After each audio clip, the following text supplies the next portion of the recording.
Hello, everyone. I'm Eric D'Souza, and joining me today is new author T. Lawrence Davies. First mystery I had to figure out is the T stands for Terrence, and I've asked permission, and I'm allowed to call him Terry. So how are you today, Terry? I'm good. Thank you, Eric. Terry, or T. Lawrence Davies, recently wrote his first book and has been nominated by Crime Writers of Canada under the Best Crime First Novel, sponsored by Melody Campbell. So congratulations on that. Thank you. And, it was a real kick to be shortlisted for the award. Really makes me feel good as a writer. And also, you were published by Friesen Press. We'll get to that a little bit later, but I'd love to talk to you about your road to publication. But that's about halfway through. So we'll get to that a little bit later. First off, as a bio, T. Lawrence Davies grew up in Quebec and spent many summers as a teenager working as a groom at racetracks and his mother's thoroughbred horse farm. He ran his mother's farm for several years before becoming a journalist for a time managing editor of Canadian Thoroughbred magazine.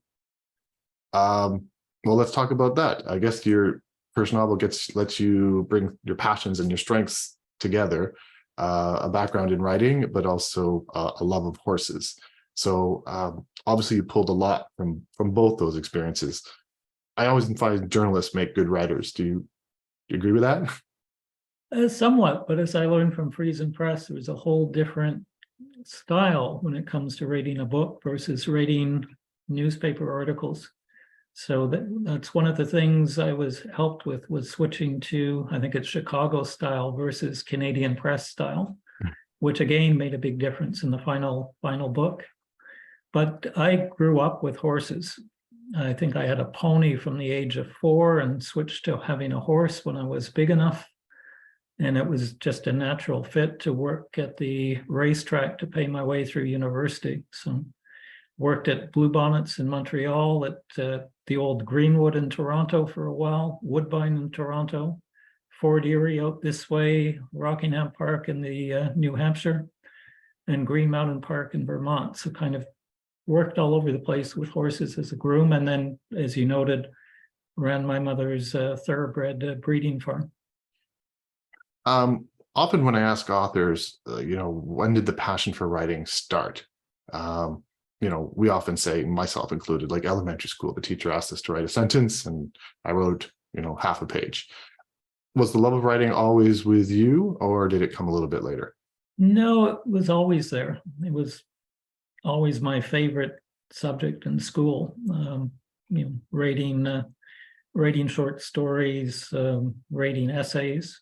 That extended right into university. One of the things about my history degree was I loved writing term papers, because writing has been my thing for a long time. Excellent. Well, let's talk about this story a little bit, The Pale Horse. In a typical series, quite often we have an amateur detective meeting a police detective for the first time in the first book. There's sparks between them, but obviously the tension between their roles makes their relationship delayed till about book 3 or 4. That's typical. In your case, Detective Lawson has already married Larry Porter, the vet at Woodbine. Does the fact that they're married reduce some of the tension between the two of them? Yeah, there's actually a reason for that, Eric. I wrote a first novel, which I decided at the end of the day wasn't good enough to publish. So in the first novel is when the vet, Larry Potter, and the detective, Jenna Lawson, actually meet and the sparks start to connect. So by the time the second novel came along, they were already, as you say, married and in an established relationship, albeit a new marriage. So that sort of connect isn't there because it's in a novel that one day I might go back to and try and work out the bugs and see if it's worth publishing as a prequel. Yeah, it'd be an interesting prequel. You do say, though, that they sort of have competing interests a little bit on who the suspect is. And he seems to be quite concerned that he could potentially harm her career. Is that legitimate? Like, is it possible that he's gonna make her look really bad? Well, I think it's certainly possible because, you know, he's her partner, her husband. If he messes around and starts interviewing potential suspects and tips them off to certain parts of the investigation, obviously it would put her in jeopardy. And that's one of the things I was trying to do, is sort of that tension between, he wants to help his longtime friend, but at the same time, he's in love with Jenna and he doesn't want to do anything that would harm that relationship or her career. So he's always walking that fine balance. And it's that interplay between feeling guilty for doing one thing for one person and feeling he has to do it for the other that I try to bring across somewhat in the book, hopefully successfully. Obviously, 3 judges thought so. In your mind, then, is this the beginning of a series? I'm working on a sequel now, because one of the things I think I could do more of, and I don't want to give anything away because I'm hoping people will buy the book and read it, but one of the things I'd like to do is kind of get into the psychological space of the killer a little bit more, to explain why she did what she did. And I'll leave it to readers to decide whether she was justified or not. So, as I say, you know, there's a sequel on the way. The killer is going to be in the sequel. So's the vet. And we'll see how it all turns out. Oh, that's interesting. One thing that you can't get away with, and it's right in your blurb, so it's not a mystery, but the first death that occurs chronologically, at least, is Golden Boy, the thoroughbred racehorse. Some people are often triggered by the death of an animal, more so than that of a human. I was wondering, how did you approach both the death, or so let's say 2 questions. How did you approach the death of the horse? And did you get any feedback? I know I saw you signing books and selling books. So has anybody come back to you and went, "Oh my God, you heard a horse"? I haven't got feedback yet, although I certainly hope to. That particular scene grew out of an afternoon when I was at the races at Woodbine, and I actually saw a horse die in the home stretch. So everything that's recounted in that section, I saw that day. I always feel bad about the death of an animal, whether it's a horse or a dog or whatever. I mean, it doesn't really compare to a person in some ways. If you lose a pet dog, for example, that's like losing a child. That's different. But you know, an animal you don't know, I feel sorry, but it doesn't grieve me as much as the loss of a person I know. I don't think it would too many people, but it's still a loss, and it's still, in racehorses' case, it's a loss that was predicated by, you know, the people wanting to be entertained, wanting to bet and make money, or, you know, it was a loss we created by what we demanded the animal do. Mm. So yeah, I feel for the loss of a racehorse or any other animal, but people more so. Let's talk about your road to publication. It wasn't until we started asking you questions when the film was rolling that I learned that this is your second book that you've attempted. What was it that made you think, okay, this is the book that I'm going to attempt? Shelf the first one, and a lot of us do. And then just even a longer story, like what was your road to publication? How did you find Friesen? Did you try traditional publishing first, or did you consider doing it completely on your own, self-publishing?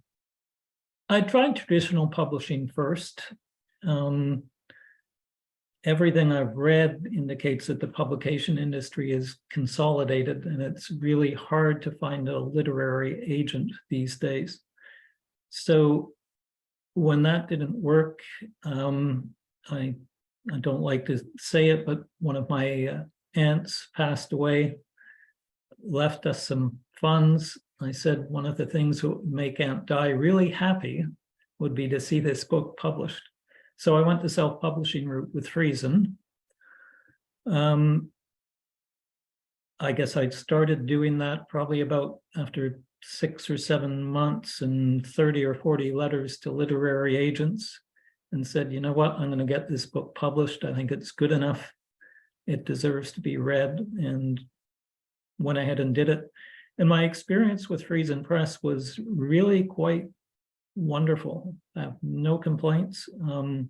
I like the finished product, the way it looks. I like the cover. We worked on it together. I wanted a sort of Dick Francis look, because he was one of my favorite authors growing up. The racetrack mysteries he used to write. And the editor that helped me bring it along was really, really good, I thought. But in terms of why did I think this book was good enough? I had asked 4 members of my wife's book club to read it when it was in its first draft stage. And they all came back and said, you know what, this is good. I was engaged. Some of them gave me some really helpful tips in terms of things that I could improve, which I used. And then from there, it went to the editors at Friesen, and I think the end result's really a pretty good read. And you were saying like you got a good editorial help from Friesen, like they took you to the next level, do you feel? Yeah, they did. They pointed out some flaws. I think any book probably has some flaws in the first draft, and they pointed them out and said, we need, you know, you need to think about how to rearrange this or fix that. And I did, and they got back and said, yeah, bang on, you got it, and move on to the next thing. So Excellent. Yeah. And then you were saying that the cover, they worked with you, so you worked with the design. I know sometimes with traditional publishing, they just say, hey, this is your cover. So it is great that you were actually able to have input in it. I always feel as a publisher myself that in the end, the author has to be the happiest client, and they have to be happy with their product. So I'm glad you got a good end product. But for you, where do you think you go from here? The award helps. Yeah, the award definitely helps. If I should win, that would be so amazing. But being shortlisted has made a huge difference. I have a book signing coming up at Chapters in St. Catharines, Ontario. If the book signing goes well, Chapters is going to stock the novel on its shelves on consignment. So to me, that would be a big, big next step. I'm also hoping to sell books at both Woodbine and Fort Erie racetracks. Well, that's a good some idea. of the big race days. And I'm going to try and do some book signings at tack stores that cater to equestrians. No. So I've got some thoughts as to how to try and get some physical copies from my bookshelf into other readers' hands. And we'll from there. In my honest opinion, I think you'll do pretty good at the racetrack. Cross-marketing is a very good idea. And people flock to it because obviously they have the same interest, right? And once they start talking to you and you stop talking horses, I'm sure they'll be all over it. I hope so. How was your first book signing? It went really well. I had a steady stream of people in, signed and sold about 25 books in a space of 2 hours. So all in all, I was quite satisfied with that. It was a good start. That is an amazing start, because I know many other authors would be happy to sell 2 books Chapters or at a bookstore on their first signing. So that's fantastic. I mean, I just went to see Louise Penny, and she was saying that often at hers nobody came. So you're already on a good first step. And I guess it's just an FYI. She won this award once about 20 years ago or so. So you're in good company. Yeah, I saw that actually when I read the media release, and I was really, really pleased because she's one of my favorite authors. And I'm hoping one day she'll read my book and potentially do a little review that I can have put on the cover. I would feel the As I'm same way. sure That's like almost gold. every author out there would think. Very much so. Well, I'm going to wish you the best of luck, Terry, both on the award coming up in about a week or so. I could tell you on a side note really quickly, there was a record amount of people that applied. I think a lot of people were writing during COVID. So even being shortlisted is an excellent accomplishment. So congratulations. Thank you. And good luck at the racetrack. Yeah, thank you.